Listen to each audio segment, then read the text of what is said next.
She came home expecting comfort, but instead found herself locked out of her own life. It was a quiet Thursday evening, the sky still undecided between dusk and dark, when Margaret Collins returned to the house shed lived in for over 2 decades. Her grocery bag, heavy with a warm rotisserie chicken, a loaf of bread, and a few cans of beans, was tucked under her arm as she stepped up to her front door. But something was off. Her key wouldn't fit. She tried again, slow, then fast, flipping it upside down. Nothing. Confused and a little anxious, she knocked. The door creaked open just a sliver, and standing there was her adopted son's girlfriend, Lisa, eyebrows raised as if Margaret were a stranger. "Oh, you weren't supposed to be back yet," Lisa muttered. Margaret's voice trembled. "Why can't I get into my house?" Lisa hesitated, glancing over her shoulder. "I think Ben was going to talk to you about that. You don't live here anymore." The words hit like a slap. Still gripping her groceries, Margaret's hands began to shake. She had raised Ben from a child, loved him like her own. And now he had quietly changed the locks, taken her name off the deed, and left her standing in slippers on the porch of what used to be her home. Lisa offered no comfort, only excuses, and shut the door in her face. Margaret stood there in stunned silence. She didn't cry. She didn't beg. She simply turned and walked away, unaware that what Ben had taken from her was nothing compared to what he had just unleashed. Long before she stood on that porch, abandoned by the son she once cradled in her arms, Margaret Collins had already walked through fires most wouldn't survive.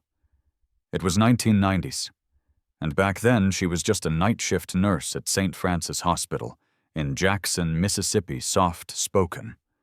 Reliable, the kind of woman who knew pain by name, but carried it with grace. After 2 miscarriages and 1 heartbreaking round of IVF, Margaret had quietly made peace with the idea that motherhood might never find her. But one night it did, just not in the way she expected. A 2-year-old boy had been brought into the ER with a fractured wrist, a toddler whose pale skin hung loose over a frame that had seen more neglect than nurture. His name was Ben. His foster mother had dropped him off like a broken appliance and left without so much as a backward glance. Margaret was drawn to him instantly, not out of pity but instinct. He clung to her like she was his last safe place, refusing food from anyone else, shrinking away from every unfamiliar voice but hers. She hadn't planned on adoption. But as she often said, sometimes God doesn't ask. He just puts a child in your arms and dares you to let go. Within 2 months, she'd filed the paperwork. 6 months later, the boy had her last name. Friends thought she was reckless, a single black woman nearing 40, adopting a white child with a history of trauma. "Girl, you trying to save the whole foster system?" one co-worker teased. "No," Margaret replied quietly, "just this one." From that moment on, she poured everything into Ben. Saturday trips to the zoo, swim lessons, tutors when he struggled to read. She learned to braid doll hair using his action figures, just so he'd know how to care for a daughter one day. And every Christmas she made him write thank you notes, even if it was just for a pack of socks. She never let him feel like anything less than her own flesh and blood. But no amount of piano lessons or hand-packed lunches could protect him from the world's whispers. By middle school, Ben began to ask questions about the way people stared in stores, about why he looked so different from the woman who called him baby. She always answered the same, "Because you're adopted. But that doesn't mean you're not mine." Still, something shifted in him. In high school, he grew cold. In college, distant. Phone calls grew short. Visits became rare. But Margaret never stopped waiting. Never stopped hoping that love, quiet, unwavering love would be enough. She didn't see the warning signs. Not when Ben started visiting more often after her husband passed. Not when he brought Lisa around and talked about just organizing some paperwork. She thought he was healing. She didn't know he was taking stock, taking inventory, and getting ready to take everything. The day Margaret lost her husband Leonard, a quiet stillness fell over the house they had built together, brick by brick, and prayer by prayer.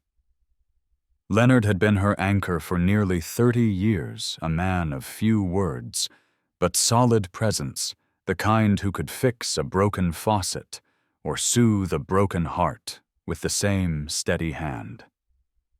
His death came like a thief sudden unfair, and wrapped in the kind of medical excuses that never quite sit right with a nurse who's seen too much.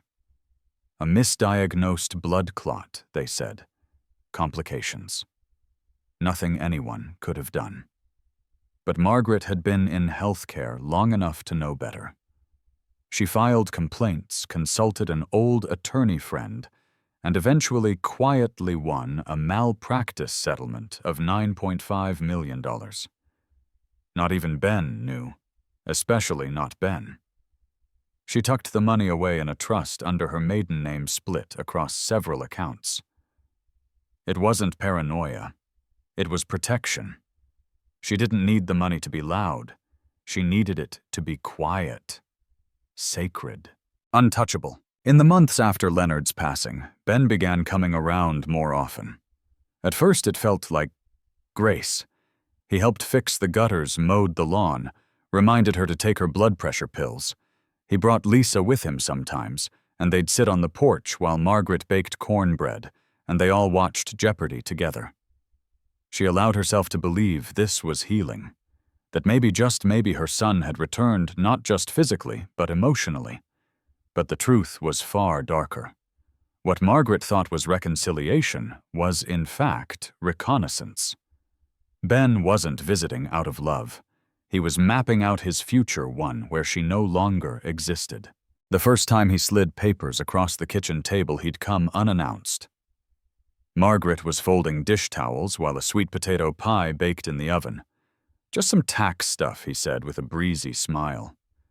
Estate planning. You know, housekeeping. Lisa chimed in from her phone, without looking up, mentioning something about avoiding probate and protecting her assets. It all sounded too rehearsed, too slick. But Margaret, still mourning Leonard, still wanting to believe the best in the boy she once taught to ride a bike, signed without reading. Her hands shook, her eyes blurred. She didn't wear her reading glasses much, they pinched. And when Ben handed her the pen, she thought she was securing the house for him. She didn't realize she was handing it over. By the time the smell of cinnamon filled the room and the pie was done, her name had been wiped clean from the deed. And Ben, he didn't look back. Not even once. Margaret didn't realize just how much had changed until the day her own home became foreign ground. It was a Wednesday afternoon, warm, with a breeze carrying the scent of freshly cut grass. She had just finished vacuuming the living room, something she still insisted on doing herself, despite her niece always begging her to just sit down and rest. But Margaret believed in a clean house. It was a kind of dignity, a kind of rhythm that kept her heart from sinking. That's when Ben walked in, greeting no eye contact, just sunglasses on earbuds around his neck, and Lisa trailing behind mid-conversation with someone on Bluetooth. They breezed past her, like she wasn't even there, like she was part of the furniture. Then Ben turned mid-step and said casually, "Hey, next time you use the Dyson, could you empty it? We've got people coming to see the place this weekend." Margaret froze her hand, still wrapped around the vacuum handle. "People realtors." He laughed it off, said they were just checking the market, just getting a feel. That was when he said it. "You're a guest now, Mama. It's still your space, of course, but legally, well, you know how it is." The words hit her like a gust of wind through an open window, in winter cold, unexpected, cruel. Her spine stiffened. She didn't cry. She didn't argue. She just nodded once, turned back to her chore, and finished cleaning like her heart wasn't cracking open inside her chest. That night, she packed a small bag, just the essentials. Her Bible, her notebook, a photo of Leonard, 2 dresses, 1 pair of sneakers, and her wedding band, which she hadn't worn since the funeral, but still kept in a tiny velvet pouch beside her bed. Ben didn't ask where she was going. Lisa didn't look up from her phone. They had what they wanted, or so they thought. Margaret drove to a run-down motel near a truck stop, the kind with flickering lights and rooms that smelled faintly of bleach and cigarette smoke. She sat on the creaky mattress, opened her notebook, and stared at a quote she had written down long ago. "Don't let money make you loud. Let it make you quiet. Let it buy you time." She read it twice, then smiled. Ben thought he had taken everything from her, but what he didn't know, what he couldn't imagine, was that Margaret Collins had been preparing for this moment long before he ever drew up those papers. He hadn't kicked her out. He had just set her free. The motel room was modest stained curtains, a humming mini-fridge, and a heater that wheezed like an old man trying to breathe. But to Margaret Collins, it was peace. That first night she didn't sleep. Instead, she sat at the small desk by the window, her fingers laced over her notebook, the rotisserie chicken she had bought hours earlier, now cold and untouched in the paper bag beside her. Her mind replayed every moment, every bedtime story she'd read to Ben, every sandwich she packed, every fever she soothed with a damp cloth and whispered prayer. And now he had turned her out like a stranger, using the same charm she once praised to strip her of her dignity. But grief had a way of revealing not just pain, but truth. Margaret wasn't broken. She was remembering. She flipped through the notebook, a mix of handwritten prayers, to-do lists, and scribbled reminders. Tucked in the back was a name she hadn't spoken in years, Clarence C.J. Bell. Leonard's old friend, a retired lawyer who had once helped them navigate a tricky tenant dispute on one of their rental properties. Margaret hesitated only a moment before picking up her phone and dialing the number. It rang 6 times before a voice answered, raspy, tired, but unmistakably CJ. "This better be Jesus or trouble," he grumbled. Margaret smiled through her exhaustion. "Maybe it's both," she said softly. "It's Margaret. I need to talk." CJ didn't need convincing. He met her the next morning at a diner just off the interstate, the kind that still served coffee in heavy mugs, and called everyone darlin'. He looked older, his beard grayer, but his mind was still sharp as a tack. "You look like hell," he said bluntly as he slid into the booth. Margaret gave a tired laugh. "Good morning to you too." Over steaming coffee and a plate of overcooked eggs, she told him everything from the trust paperwork Ben had pushed across her kitchen table to the moment Lisa locked the door behind her. CJ didn't interrupt. When she finished, he leaned back and let out a low whistle. "He played you," he said, "but he made one big mistake. He forgot who raised him." Margaret looked down at her napkin, fingers trembling. "I signed those papers, CJ." He nodded. "Yeah, but if he misrepresented what they were, if you weren't fully informed, that's fraud. And fraud doesn't hold up in court." Then she told him something she hadn't told anyone else, not even Leonard, before he passed. "I've got money, CJ. Real money. From the hospital settlement." His eyes widened, nearly dropping his mug. $9.5 million. Margaret said it without pride, just truth. I didn't want him to know. Didn't want money to change how I loved him. CJ reached across the table and placed a hand over hers. "It didn't," he said.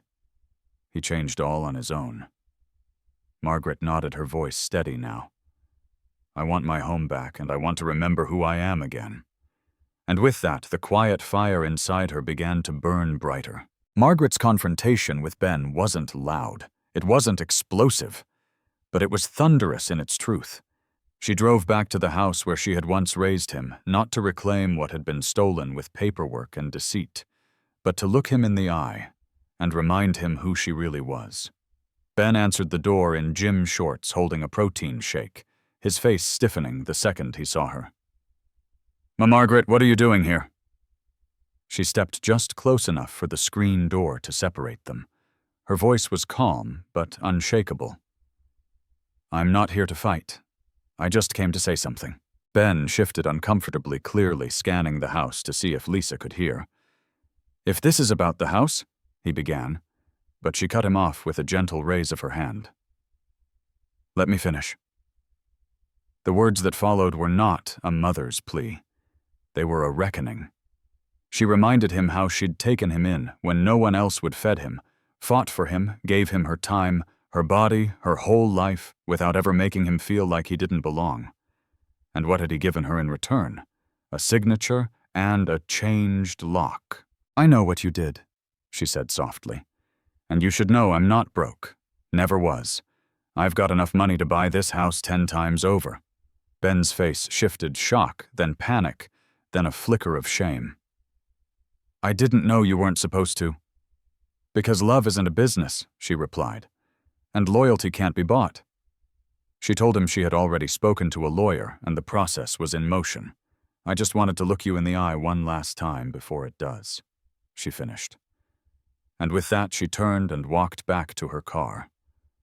No screaming, no tears, just a woman reclaiming her power. Ben called after her, his voice cracking. "You're going to sue me?" "No," Margaret said without turning. "I'm going to remind you what a real home costs." Her car pulled away, the sun casting long shadows across the pavement. Behind her, the house stood hollow and quiet, not a home anymore, just a structure built on betrayal. But what Ben didn't realize was that the woman he tried to erase had just awakened, and she was no longer walking away as a victim.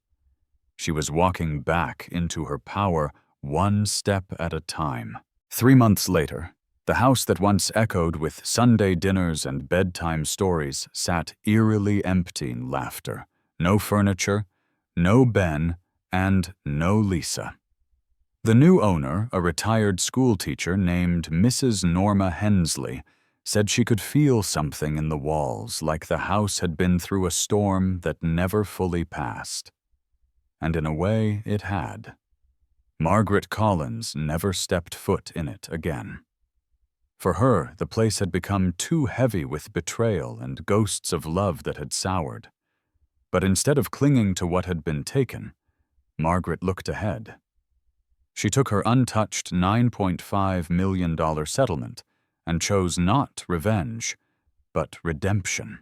In a quiet corner of Pascagoula, Mississippi, Margaret purchased 3 modest homes, not grand or flashy, but warm and sturdy. She turned them into safe havens for women over 60, who, like her, had been evicted, displaced, or cast aside by the very people they once loved. She called the small program Len's Place in honor of her late husband, the man who had built a life with her based on faith, quiet strength, and love that asked for nothing in return. The first resident was Alma, a 74-year-old woman whose grandson kicked her out when she couldn't babysit full-time anymore. Then came Darlene, who lost her home when her daughter secretly sold it while she was recovering from hip surgery. Every Sunday, Margaret cooked for them collard greens, cornbread, sweet tea, just like Leonard liked. Sometimes they sat on the porch in silence. Other times they swapped stories about what they lost, who they loved, and how they survived anyway. No one asked Margaret to explain her story. They could see it in the calm way she moved, in the steady tone of her voice, in the quiet dignity that radiated from her. She didn't talk about Ben unless asked. She didn't need to. Her life, her purpose had taken on a new shape, one not built on pain, but on rebuilding. CJ still visited now and then, especially when the paperwork started piling up. He joked about putting her face on a billboard, the woman who turned betrayal into a blueprint.